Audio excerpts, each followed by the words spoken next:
Good morning. Let us take up a line that has puzzled saints and frightened the superstitious. Whatsoever ye shall bind on earth shall be bound in heaven.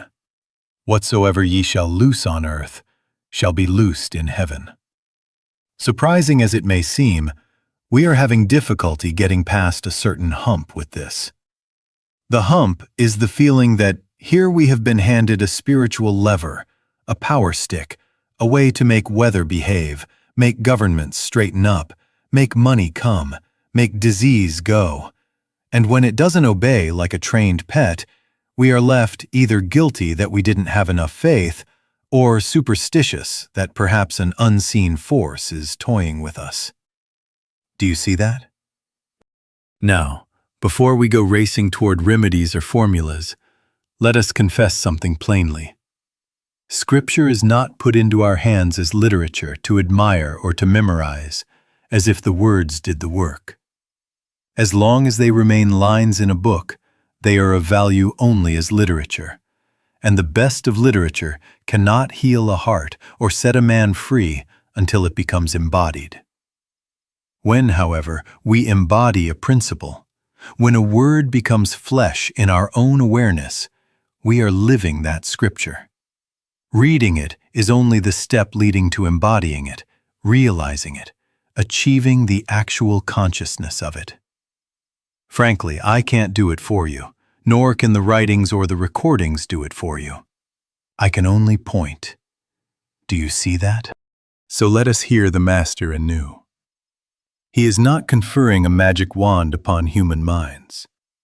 He is disclosing an inner law of consciousness.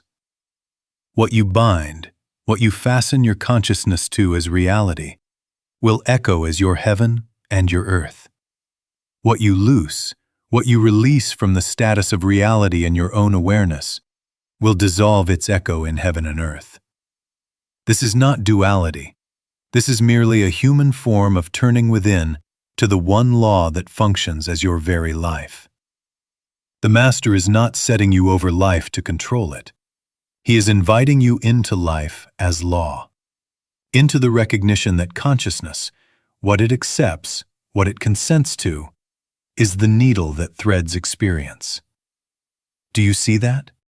This is why the old approach troubles us. We try to bind a circumstance out there, to lasso a storm or wrestle a balance sheet, and in so doing, we are fastening our faith to the very appearance we wish to escape.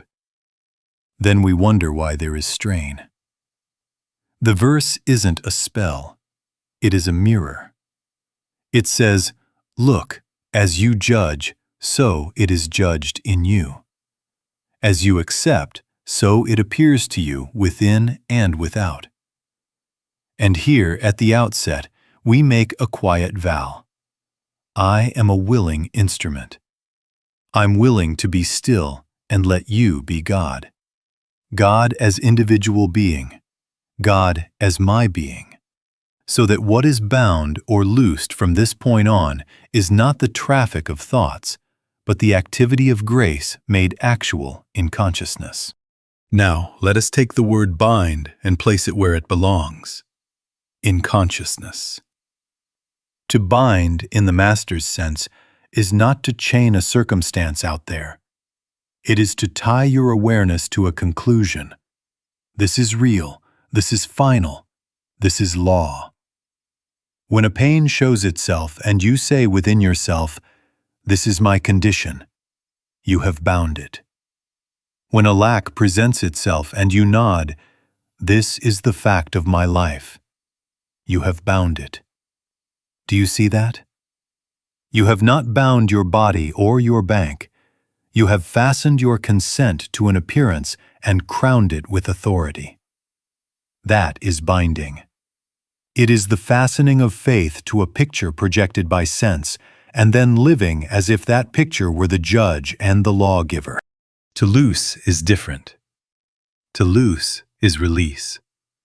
It is the quiet, authoritative withdrawal of your consent from the appearance as law. It is not fighting a condition. It is uncrowning it. It is the turning within and saying, sometimes with words and sometimes with the bare hush of awareness. No, you are not authority in this household. The only authority here is the spirit that is my life. In loosing, consciousness is freed from the hypnosis of the picture and becomes available to yield to what is spiritually true. Then the activity of grace, call it Christ if you will, has a court to sit in. Do you follow that? You don't bind life, you bind belief. And you can loose it. Say that within yourself until it imprints. You don't bind life, you bind belief. And you can loose it. Now, this is the great relief. We are not binding people. We are not binding fate. We are not binding God. We are binding our acceptance of an appearance as reality. We are fastening or unfastening consent. This takes us out of the impossible business of managing planets and neighbors and chemistries, and sets us within the only jurisdiction we truly hold, the atmosphere of our own awareness. The moment you see this, blame begins to relocate. Your fear ceases pointing outward. You do not condemn yourself, no, but you recognize, I gave a picture the dignity of law. I accepted a report as final. And now, here is the pivot. If I bound it by consent, I can loose it by withdrawing consent. Not by denial in the human sense, not by gritting teeth, but by yielding to the inner law that is already my life. So the practice becomes very simple and very exact. Each time an appearance presses for recognition, pain, delay, insult, shortage, you pause and you look where the binding happens. In you. Have I just called this law? Have I just said this is final? If so, you loose it. How? You turn within. Father, this cannot be authority in the place where you are the only life. I am willing to be still. I am willing to let you be God as my individual being. Then you wait a breath. Do you see? No contest with the picture, no quarrel with persons. Only this: you don't bind life, you bind belief, and you can loose it. And every time you do, the echo called heaven and earth must register the release that has already taken place within. Now let us take up this phrase, heaven and earth, because unless we see what the Master is pointing to, we go on imagining skies and planets and a remote throne room. Heaven and earth in this saying are not geography.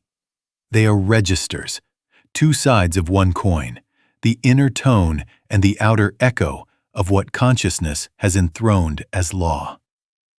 Heaven is the atmosphere within, the felt climate of your awareness, what you hold to be so.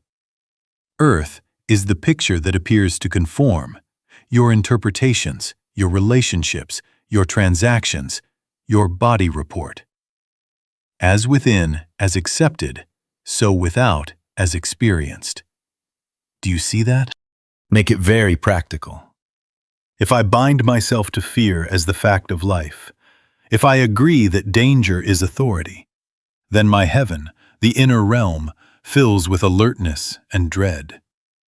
The breath shortens, the muscles harden, the imagination rehearses calamity.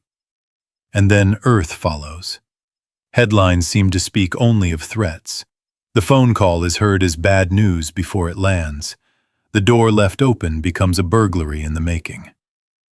If I bind myself to lack as reality, if I say, this is what I am and what I can do, my heaven becomes an atmosphere of smallness, bargaining, postponement. And earth obliges. Opportunities are invisible. Friendships feel transactional. Even gifts cannot be received without suspicion. If I bind myself to resentment as truth, if I accept a brother or sister as my grievance, then my heaven sours into self-justification, and earth produces the sequence of little offenses that keep score. If I bind myself to disease as final authority, this is my condition, this is law. Then heaven aches with identification, and earth, tests, mirrors, conversations, seems to say amen to the identification.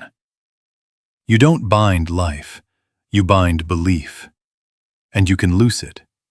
When belief is unfastened within, the inner sky clears, and earth, like a faithful echo, cannot help but register the new tone. Now guard the gate here, because this is not two powers, God on one side and conditions on the other doing battle. There is not a law of spirit competing with laws of matter, or heredity, or climate, or economics. No.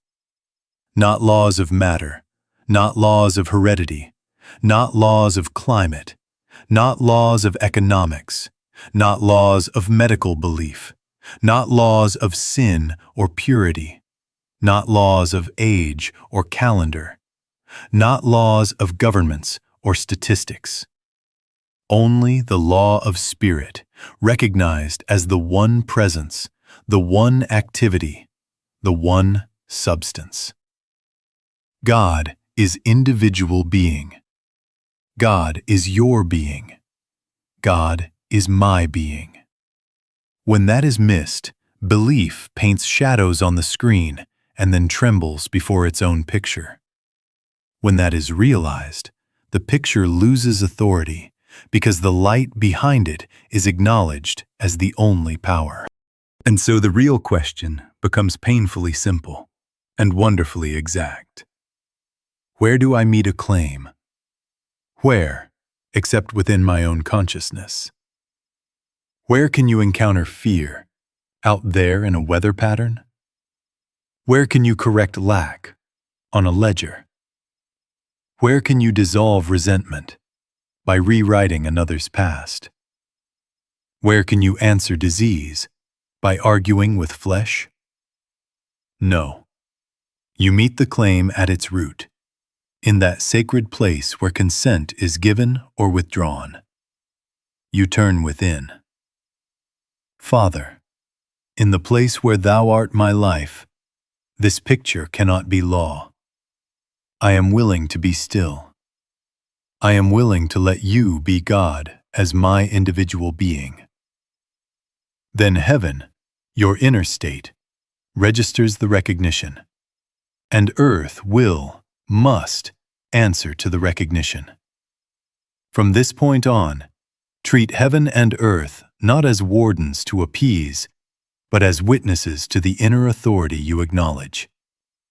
Meet it where it lives, within, and watch the echo align without. Do you follow that? Now let me put a piece of chalk in your hand, because this is where the whole thing becomes simple enough for a child. Suppose someone stands before you and boldly writes on the board, 2 times 2 equals 5. What do you do? Do you wrestle the chalk from their hand? Do you shout the numbers down? Do you go to work on the board, rubbing at it nervously, as if friction could restore principle? No. You do the only intelligent thing. You meet the claim within your own awareness by resting in the principle that already is. 2 times 2 is 4. It is not 4 because you make it so. It is 4 because principle is what it is. You do not battle a person. You do not battle chalk. You do not battle a board. You let the truth of mathematics be the truth of mathematics in you. And, if necessary, you calmly write it out. Do you see that? Now carry that very same procedure into the pressures that knock at your door. Sickness shows a figure on the board. This law governs your body. Lack writes itself. This is your portion. Sin announces, this is your nature. Conflict parades. This is the power that divides. If you run to the body to argue, to the bank book to scrape, to the neighbor to accuse, you have left principle and entered a brawl with chalk.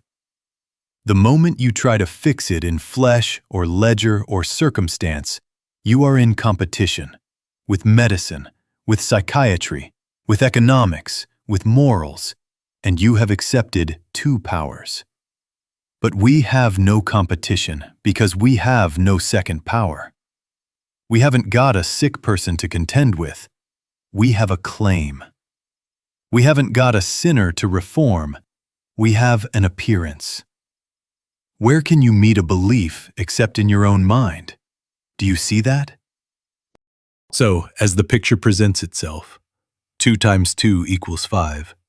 You turn within, and you let spiritual principle be spiritual principle in you.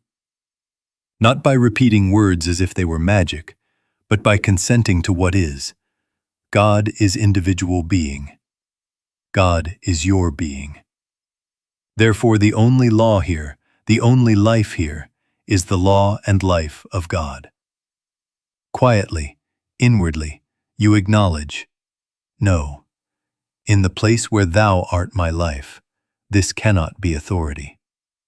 And then you remain still long enough that the sense of principle becomes felt. This is loosing. Binding is the nod. Yes, yes, perhaps for me today 2 times 2 is 5.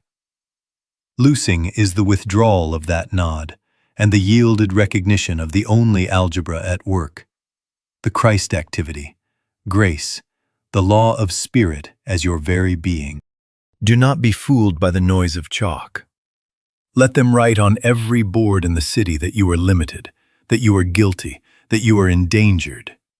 You meet the sum where sums are met, within, and you rest in what cannot be altered by opinion.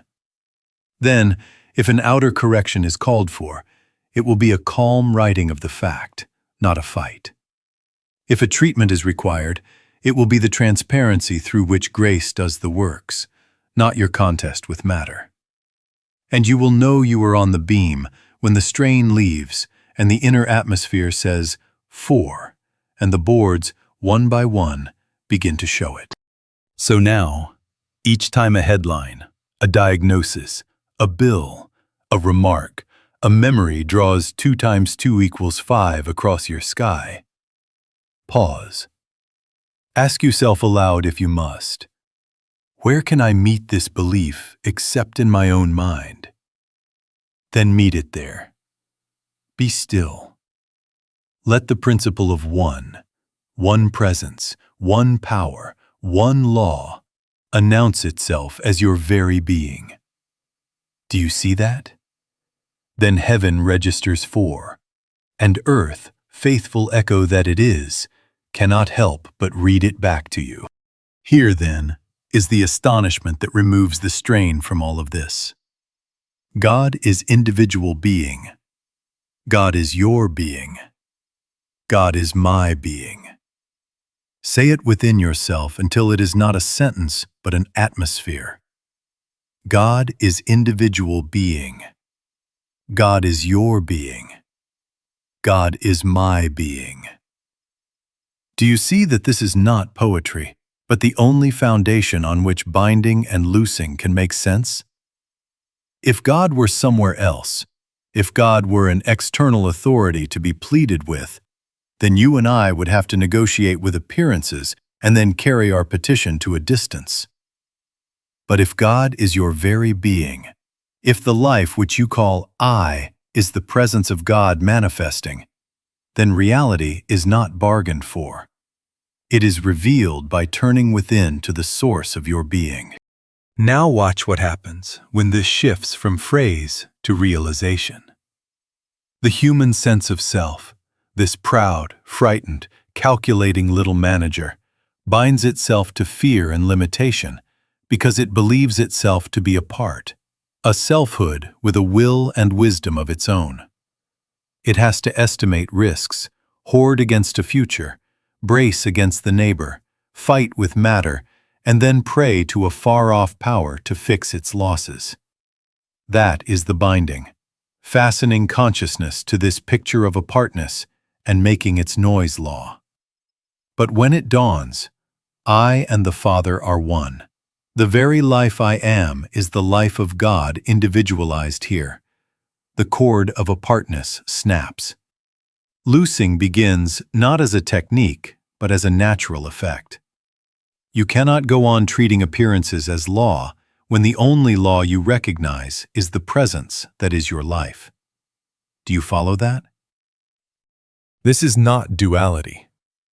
This is not a human mind turning to a far-off God to manipulate conditions. This is merely a human form of turning within to prove, to feel, that the interior of you is God being, God life, God law. And in that turn, appearances lose their authority. Not laws of matter, not laws of food or climate, not laws of medical belief or heredity or calendar. Only the law of spirit as your individual being. Then, when the report comes, this is final, this is fact, you do not argue with the report. You do not plead with an external deity. You retire into that holy place and let reality announce itself from where it lives. Father, here where thou art my being, show forth thyself. And you wait. The atmosphere shifts. The pressure to fix and to prove loosens. The Christ activity, grace, begins to do the only work there is. Reveal. Understand. We are not trying to persuade a reluctant God to change earth. We are awakening to what already is in spirit, and letting heaven and earth echo that awakened consent. The moment you know who you are, who it is that is living as you, the practice becomes simple and without strain. You do not paste affirmations over fear. You withdraw consent from fear because it has no jurisdiction in God being. You do not chase supply across calendars. You rest in allness because there is no place where God is absent from God's own expression. And your discipline becomes this quiet, faithful turning, again and again and again, until it is as natural as breathing. I am a willing instrument. I'm willing to be still and let you be God as my individual being. Do you see that? Then binding and loosing cease to be chores and become the effortless consequence of identity. Spirit recognizing itself and letting appearances find their proper place as shadows, not law. Now, before we go 1 inch farther, we must stop a habit that has crept in among earnest students and made this verse sound like a club in the hands of the frightened. I mean the business of trying to bind away problems, bind the devil, bind the politician, bind the disease, bind the relative, bind the economy, bind the weather. Do you see what that does? It keeps you in a two-power universe. It sends you into opposition, into warfare with shadows, and the very act of opposing the appearance sets your consent upon it as power. You are binding it to yourself by proclaiming it worth fighting. That is the mesmerism. That is the trap. The Master is not arming us as traffic cops over the universe. He is not deputizing the human ego to shout orders at conditions. He is revealing a way out of bondage, out of mesmerism, by showing us where the fastening happens and where the release must occur. If I rise up to bind a disease, I have first granted it a law to resist. If I swell with righteous heat to bind an official, I have crowned personality as cause. If I throw mental ropes over the economy, I have accorded numbers the authority of God.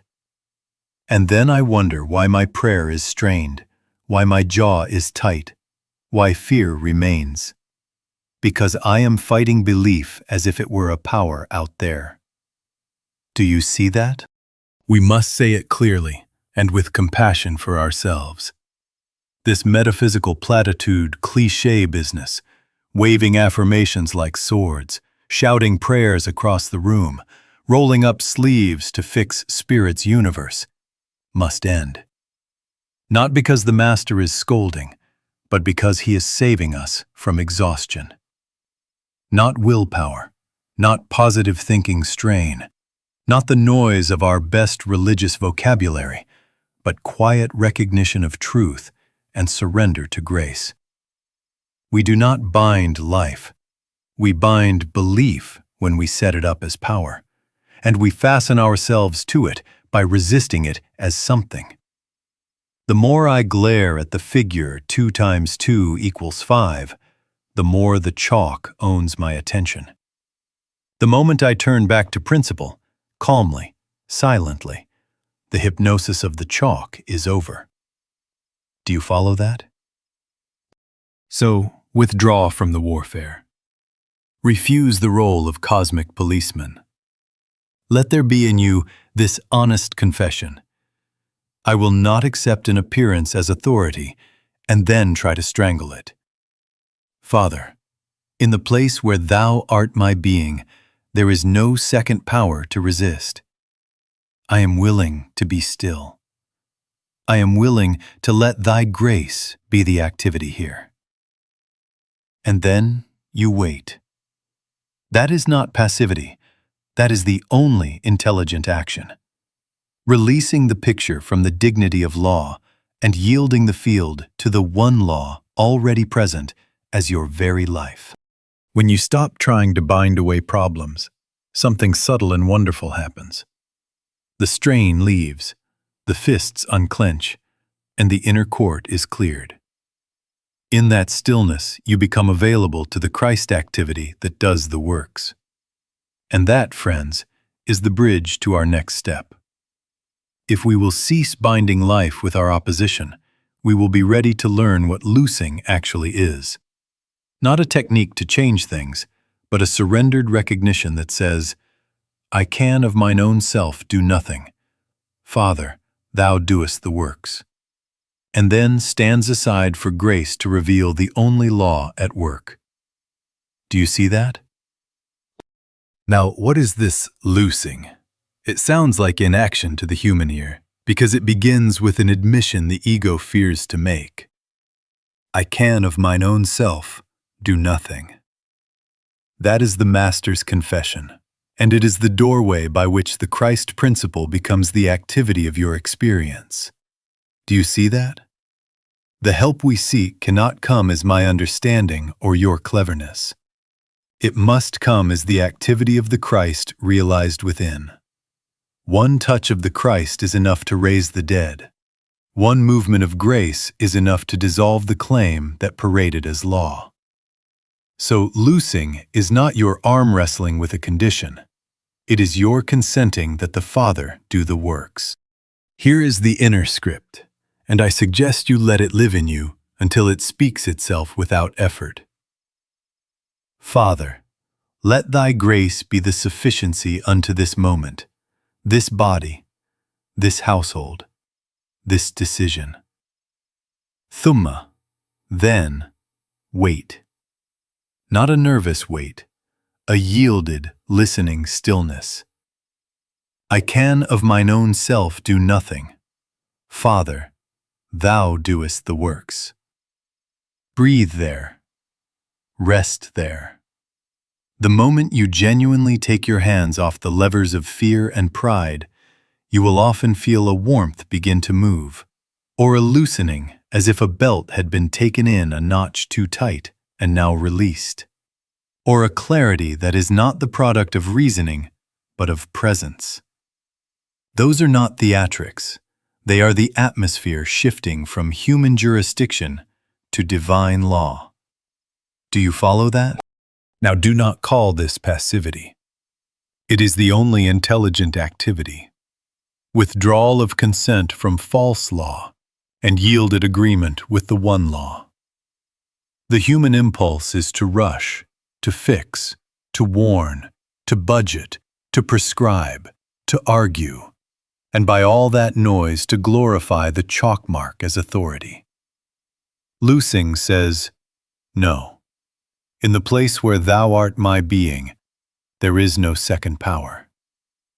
It is not laziness, it is exactness. It refuses to animate the picture with fear, and instead acknowledges the only animating principle, spirit itself. This is not duality. This is not turning to a far-off God in hopes of intervention.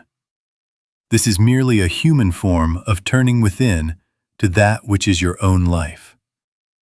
God is individual being. God is your being. God is my being. Therefore, the law that governs is not out there to be persuaded. It is in here to be recognized. As you sit in that recognition, as you whisper within, I am a willing instrument. I'm willing to be still and let you be God. The Christ activity takes its throne. Thought quiets. The calendar stops shouting. The body ceases to be a courtroom and becomes a temple. The decision you feared to make either evaporates or is given to you whole, without strain. And so loosing becomes very simple. Relinquish personal control and let grace reveal the only law at work. When the personal sense relaxes its grip, heaven registers the release, and then earth, faithful echo, cannot help but read back the freedom that has already taken place within. Do you see that? Now let us be very honest, because where most of us are rebound is not in the pulpit or the meditation chair, but in the daily, practical nudges that seem so innocent. Can I afford this? What if I get sick? What if they don't change? Do you see that the moment those questions are asked to the picture, to the ledger, to the body, to the personality of another, we have already fastened the cord. We have said, you out there, numbers, symptoms, behavior, be my law. And heaven, that inner atmosphere, tightens to match the verdict. Earth, faithful echo, shows us our own decree. Do you see that? Take the money question, because it whispers 100 times a week. The world says, consult the bank book, add up the figures, they are your authority. But the teaching says, turn first to your interior presence for guidance and supply. We are not ignoring figures. We are refusing to ordain them as law. The practice is simple and exact. Pause, breathe, and ask within, Father, is this for us right now? Then wait, quietly, until the impulse comes. Yes, no, not now, or a different direction altogether. Sometimes the answer is yes, with a peace and a path opens you could not have calculated. Sometimes it is not now, and the desire fades without deprivation. Sometimes it is different channel, and supply appears from a door you had not seen. This is not recklessness, not charging every whim to a spiritual credit card. This is the refusal to let arithmetic be God. God is individual being. God is your being. God is my being. Therefore, supply is an inside-out grace, not an outside-in permission slip from digits. Do you follow that? Now safety and health. What if I get sick? Headlines shout. Relatives warn. The body offers a sensation, and the mind cries, law. No, not laws of climate.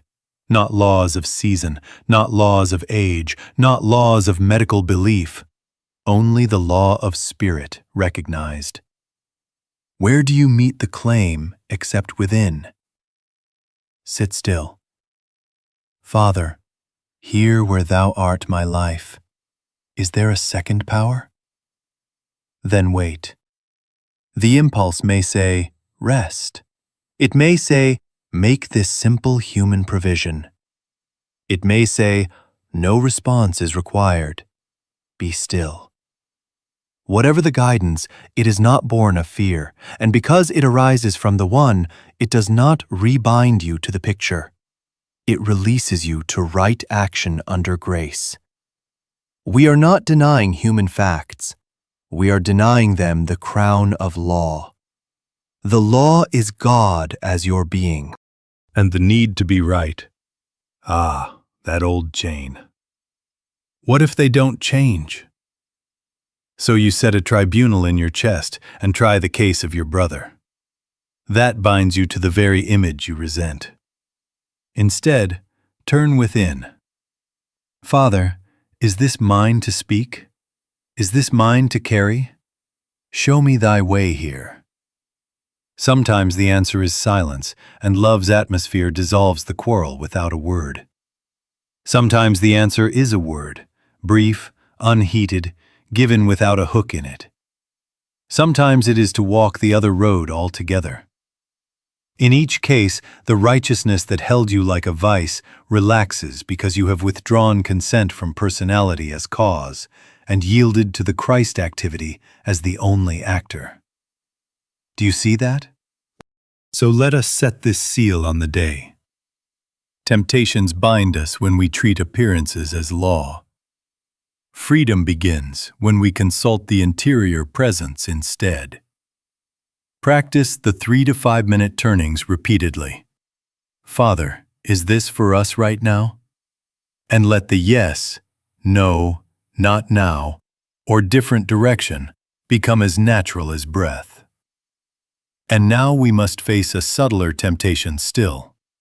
The urge to outsource this inner consent to teachers, churches, and methods, hoping they will do our loosing for us.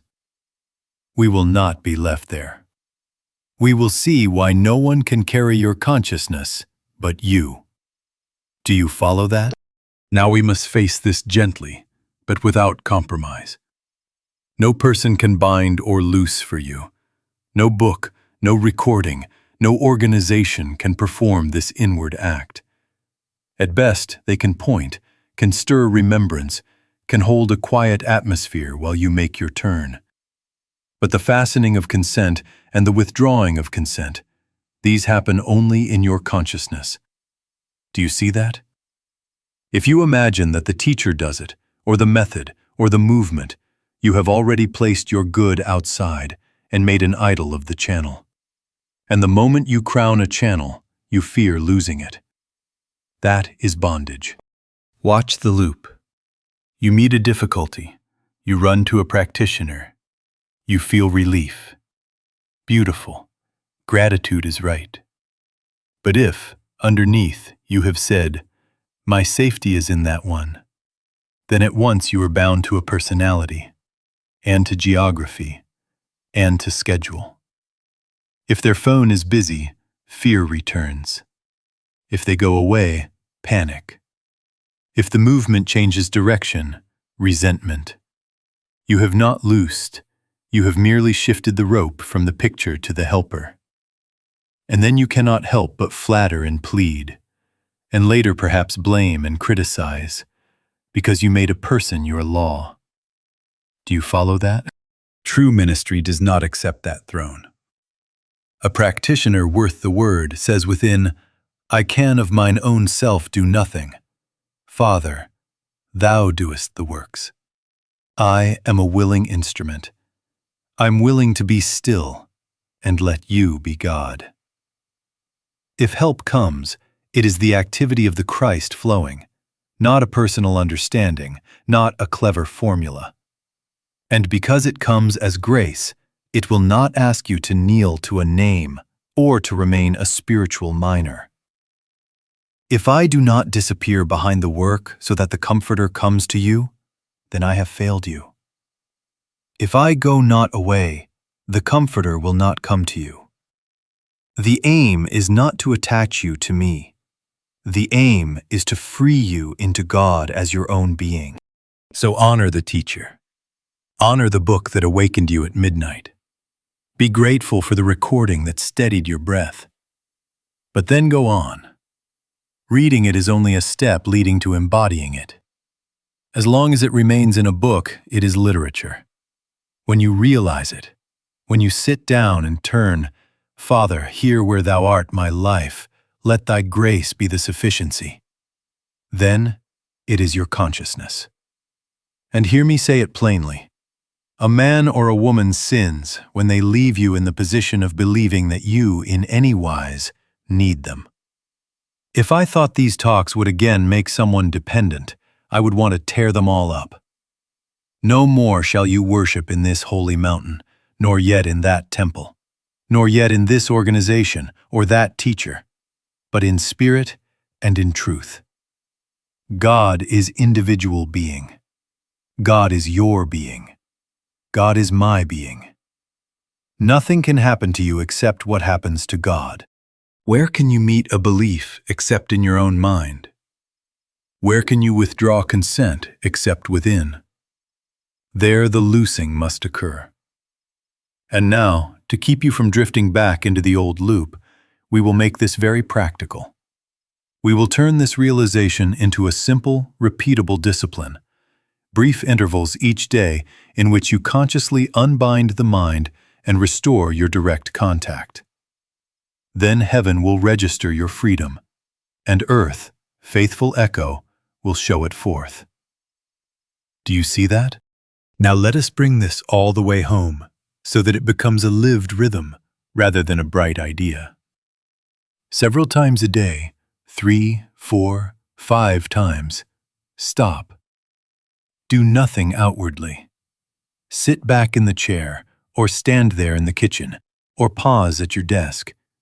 Let the hands be still. Let the breath settle. And then, turn within. Not to get something, not to fix anything, but to rest as the awareness of God's presence. 3 to 5 minutes is all. Short intervals that you can keep with love. Do you see that? We are not adding a burden. We are unbinding the mind from its compulsive outwardness and letting heaven register our consent. Here is the simple inward sequence, and I wish you would let it become your inner script until it writes itself. First, recognize. God is individual being. God is my being. God is my life, my law, my mind. Say it softly within until the words open into an atmosphere. Second, notice the claim trying to bind you. Hurry, fear, pain, lack, a face, a bill, a memory. Whatever chalk mark is knocking. Just notice it.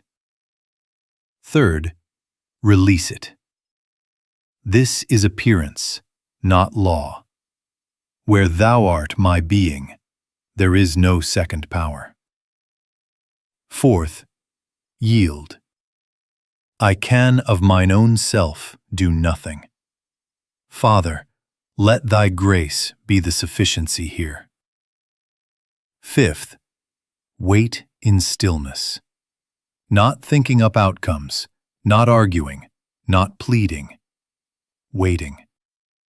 1, 2, 3 quiet minutes in which you let the Christ activity take the field. Do you follow that? Be very sure of this warning, because it will save you a world of fatigue. The effort to get results is itself a binding. The mind that times grace with a stopwatch is already bowing to a second power. We are not pushing a river. We are letting the river be what it is. This is not duality. This is merely a human form of turning within to that which is your own life. If a sense of warmth comes, fine. If a silent ease comes, fine. If nothing sensible comes, still fine. The release has been made because you withdrew consent and yielded to the One. Let that be enough. Now repetition, without apology. The old habit rebinds by momentum, so we return and return and return, until the new consciousness becomes as natural as breath. On waking, one interval. Mid-morning, another. Before eating, 1. Mid-afternoon, 1. Before bed, 1. And, yes, in the car park, in the market line, in the hall before a meeting. These are not ceremonies. They are loving pauses in which you remember who lives you. 3 minutes is not long, but it is long enough for consent to change hands, from fear to grace. Every time you do it, the inner atmosphere lightens, and you will find that even between intervals there is a quiet hum, an undercurrent of, I am a willing instrument. I'm willing to be still and let you be God. Very soon you will notice that the intervals stitch themselves into a seamless robe. The strain to make decisions lessens. Impulses come cleanly. Yes, no, not now. Different direction. Heaven registers your loosing, and earth, faithful echo, answers in its way. And then you will be ready for the next holy use of this practice. When someone asks for help, you will not take their chains into your emotions. You will not bind yourself to their appearance. You will make the same inward turn and let grace be their sufficiency as it is yours. We will take that up now, but first, begin today. 3 to 5 minutes, several times. Turn within and unbind the mind. Do you see that? Now we take the next holy use of this practice, because love will not leave us private. Someone comes to you with sickness, with a moral tangle, with lack, with a household in uproar. Instantly the human heart wants to react, to advise, to fix, to worry, to take them on our back and carry them across. And in that very instant, if we yield to it, we bind ourselves to their appearance and call it compassion. Do you see that? We take their picture into our emotions, crown it as law, and then we labor under it together. That is sympathy. It is not spiritual service. Here is the alternative, and I would have you make it a living habit. Let us go to God together. Say it quietly, and then obey it. Turn within. Not to examine them, not to manipulate their mind, not to push thoughts across a table. Turn to meet the claim as belief, not as personhood. Where are you going to meet it except in your own consciousness? Sit still and say within, Father, here where thou art my being and this one's being, is there a second power? God is individual being. God is your being. God is my being. Let thy grace be the sufficiency unto this situation. And then wait. I can of mine own self do nothing. Father, thou doest the works. Do you follow that? Refuse, lovingly but firmly, to accept the appearance as identity.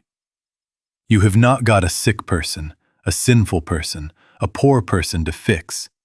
You have a belief, a claim, a suggestion, an appearance to be met in consciousness. It is the same as the chalk on the board. Someone shows you 2 times 2 equals 5 and begs you to panic with them. If you stare at the chalk and battle it there, you and the chalk are engaged in war. If you retire to principle, silently, gently, the lie has nothing to fasten to. This is not duality. This is not turning to a far-off God. This is merely a human form of turning within to that which is your own life, and the same life that is the truth of your brother or sister standing before you. And keep your boundaries clean. You are not sending beams. You are not hypnotizing. You are not invading.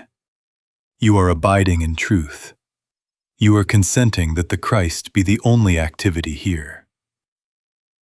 When the inner atmosphere clears, either nothing need be said and peace begins to show forth, or a word may come, brief, unheeded, without a hook in it, or a simple act may be given you, a ride to the doctor, a bowl of soup, the check you can write, the phone call you can make.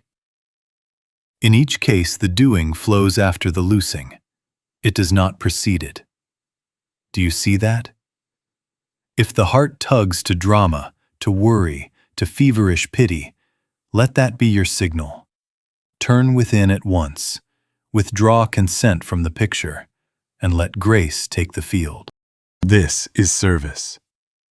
To help another, do not bind yourself to their appearance. Meet the claim within, and let grace reveal their true being. As you practice this, you will witness a quiet reversal of causation. No longer will outer clamor dictate your inner state. The inner recognition will become the cause, and earth, faithful echo, will show forth what heaven has recorded. And that brings us to the crossing of the hump itself, leaving blame and fear and taking up inward responsibility and peace. We will come to that now. Do you see that? Now we cross the hump. The verse that sounded like magic has been returned to the heart as law. Not a spell, not a lever on the universe, but a living practice. You bind by accepting the appearance as reality, by fastening your consent upon it, and you loose by withdrawing that consent and yielding to the truth within. The Christ activity, grace, God as your individual being. That is the whole movement, from a two-power universe of fear and reaction into the simplicity of one presence lived. Do you see that? Here is the emotional crossing. We stop blaming people, events, weather, headlines, numbers. We stop deputizing personalities as our cause and our cure.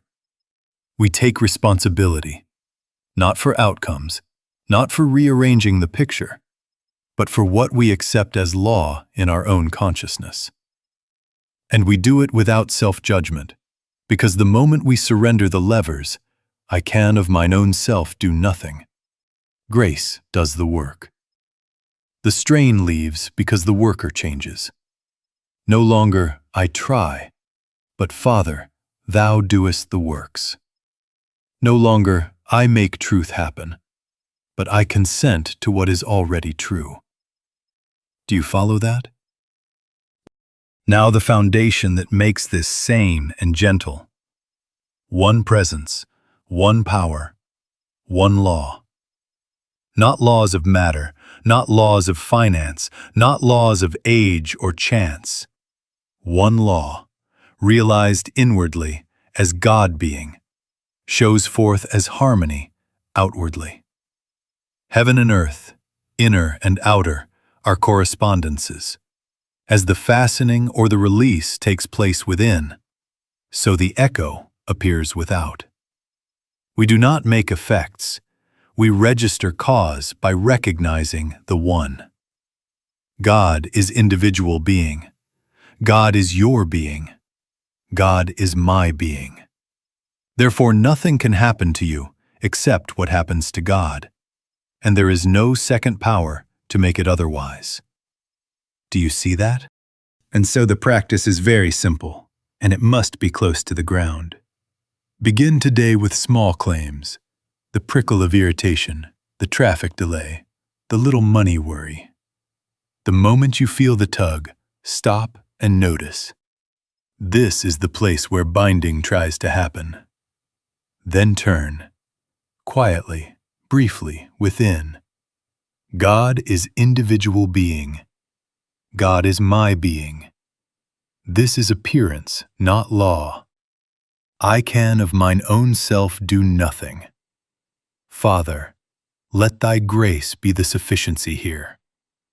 And wait a minute or two until the atmosphere shifts. Then go on. Do this again and again until it becomes a reflex, binding checked at the point of acceptance, loosing given at the point of surrender. As this becomes your habit, you will see that the cause of your day is no longer the world's weather, but the weather of your consent. The outer scene reorganizes, not because you forced it, but because you stopped ordaining a second power. Peace comes, not as a reward for clever thinking, but as the nature of the one being allowed to be itself as you. Do you see that? It becomes so simple that a child can live it.